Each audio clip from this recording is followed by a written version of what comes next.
Warangal MGM ఆసుపత్రిలో ఓ PG వైద్యురాలు ఆత్మహత్య యత్నానికి పాల్పడ్డారు. కేఎంసీలో విధుల్లో ఉన్న పీజీ వైద్యురాలు డాక్టర్ ప్రీతి పీజీ విద్యని వైద్యుని వేధింపులు తాలేక అనస్థీషియా ఇంజెక్షన్ తీసుకుని ఆత్మహత్య యత్నానికి యత్నించారు. ఇది గమనించిన తోటి విద్యార్థులు ఆమెకు వరంగల్ ఎంజిఎంలో చికిత్సను అందిస్తున్నారు. ఇదిలా ఉండగా ప్రీతి హైదరాబాద్కు చెందిన ఓ రైల్వే ఎంప్లాయీ కూతురుగా పోలీసులు గుర్తించారు. ఆసిఫ్ అనే సెకండ్ ఇయర్ పీజీ విద్యార్థి వేధింపులే ఈ ఘటనకు కారణమైనట్లు తెలుస్తోంది. అయితే గతంలోనూ వేధింపులపై అధికారులకు ప్రిన్సిపాల్కు ఫిర్యాదు చేశామని ప్రీతి కుటుంబ సభ్యులు చెప్పారు. పీజీ వైద్యుని వేధింపులు తాలేక ప్రీతి ఇబ్బంది పడిందని 2-3 సార్లు తమకు చెబితే ప్రిన్సిపాల్ హెచ్ఓడి దృష్టికి తీసుకువెళ్లామని అన్నారు. నిన్న సాయంత్రం ప్రిన్సిపాల్కు తమ కూతురు చెప్పడంతో మరోసారి ఇద్దరిని కౌన్సిలింగ్ ఇచ్చి పంపించారని తెలిపారు.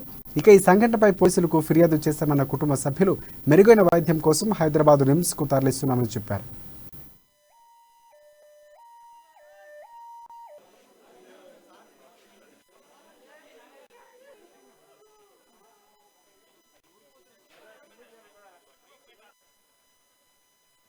ప్రిన్సిపాల్ గారు వేరే డాక్టర్ కౌన్సిలింగ్ చేశారట. కౌన్సిలింగ్ చేసిన తర్వాత నైట్ డ్యూటీ ఉంటే తెల్లారి 6 గంటలకు పల్స్ లెవెల్ పడిపోయిందని నర్స్ అంటారు. వేరే అబ్బాయి కూడా ర్యాగింగ్ చేస్తారు. గత ఒక 2 నెలల నుండి ర్యాగింగ్ ఇక్కడ ఇట్లాంటి చాలా జరుగుతుంది. బయటపడుతుంది. వాళ్ళు డాక్టర్లు భయపడుతున్నారు. మన దగ్గర ఎవరు పీజీ కూడా విషయం ఎట్లా బయటపడితే ఎట్లా అయిందని